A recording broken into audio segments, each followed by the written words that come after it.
और अविमुक्तेश्वरानंद मामले से जुड़ी एक बड़ी खबर आ रही है। सरकार के खिलाफ अविमुक्तेश्वरानंद का एक बड़ा बयान सामने आया है। सीएम योगी हिंदू होने का प्रमाण दे, ये कह रहे हैं अविमुक्तेश्वरानंद। वो कह रहे हैं कि सीएम योगी हिंदू होने का प्रमाण दे और 40 दिनों में योगी हिंदू होने का प्रमाण दे। माफी मांगने वाली बात पर भी अविमुक्तेश्वरानंद ने बात कही है। माफी मांगने का तरीका होता है, माफी नहीं होती है, क्षमा याचना करना पड़ता है।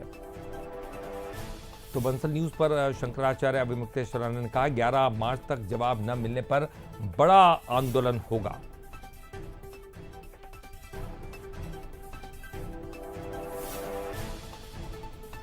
महाराज जी, ये जो धर्म युद्ध चल रहा है, पहले सवाल फिर जवाब फिर सवाल, इसको धर्म युद्ध की संज्ञा देना कितना अहम हो जाता है? ये धर्म युद्ध ही है बेटा, बिल्कुल सही संज्ञा आपने दी है। ये धर्म युद्ध है और किसी भी धार्मिक को इसमें अपना भाग निश्चित करना चाहिए, उसको लड़ना चाहिए। धर्म युद्ध जब लड़े जाएं तो उसको धर्म के पक्ष में खड़े होकर के लड़ाई लड़नी चाहिए। लेकिन गुरुजी, एक चीज सवाल ये है कि आप शंकराचार्य हैं, दूसरी तरफ गोरक्ष पीठ के पीठाधीश्वर हैं, दोनों ही संत समाज से आते हैं, लेकिन फिर ये विरोधाभास की बात किस बात को लेकर हुई है? देखिए, हम भी संत हैं आपके अनुसार, वो भी संत हैं आपके अनुसार, लेकिन इतना तक तो एकदम ठीक है। लेकिन इसके बाद हम तो गौ रक्षा की बात कर रहे हैं और वो तो गाय का मांस बेच रहे हैं। यहाँ अंतर हो गया ना। तो एक चीज में आप गिरवा कपड़ा एक जैसा देख रहे हो, लेकिन काम तो दोनों का बहुत बहुत विपरीत है ना। अगर कोई हिंदू मुख्यमंत्री होगा तो अपने प्रदेश में गौमांस का व्यापार करने की अनुमति देगा, लेकिन ये तो दिए हुए हैं। सर्वाधिक गौमांस का निर्यात आज उत्तर प्रदेश से हो रहा है। किसी भी देश में चले जाओ, किसी भी मॉल में जाओ, आजकल लोग वीडियो बना के भेज दे रहे हैं कि हम अमुक देश में अमुक मॉल में आए हैं, ये देखिए उत्तर प्रदेश का निर्यात किया हुआ मांस यहाँ पर मिल रहा है, आयात किया उस देश ने आयात किया। तो ये क्यों हो रहा है? एक शब्द तेजी से घूम रहा है, कालनेमी। आपने भी सवाल का जवाब तो दिया, लेकिन अब फिर सवाल के बदले सवाल आपने भी पूछ लिया।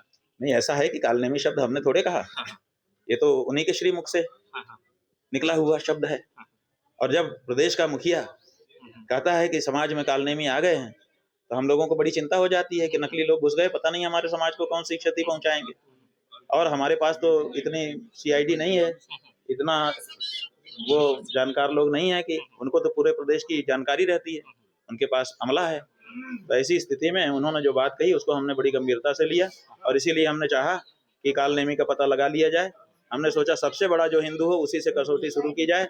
इस समय उनसे बड़ा अपने आप को हिंदू कहने वाला दूसरा कोई नहीं है, इसीलिए उन्हीं पे हमने कसौटी का पत्थर रख दिया है कि जरा किसके देखते हैं कि ये असली हिंदू है कि नकली हिंदू है। गुरुजी, 40 दिन में ये घिसण पट्टी हो जाएगी और पता चल जाएगा कि वो असली हिंदू है कि नकली हिंदू है। गुरुजी, एक सवाल ये है, क्या यूपी में भी संत समाज बटा हुआ नजर आ रहा है? संत समाज कभी नहीं बटा हुआ है, संत समाज बट नहीं सकता। जो एक सिद्धांत के लोग हैं वो कभी नहीं बट सकते। लेकिन आपके विरोध में भी काफी लोग, हमारे विरोध में उनकी गोल के लोग हैं, संत नहीं है। बिल्कुल। ये शंकराचार्य स्वामी अविमुक्तेश्वरानंद जी हैं, जिनका कहना है कि कालनेमी शब्द उन्हीं के मुख से, यानी कि मुख्यमंत्री योगी आदित्यनाथ के मुख से निकला था और 40 दिन का समय दिया है कि खुद वो प्रमाण पत्र दे कि हम असल में हिंदू हैं या फिर कोई और हो सकता है। फिलहाल बंसल न्यूज के लिए वाराणसी से अभिषेक।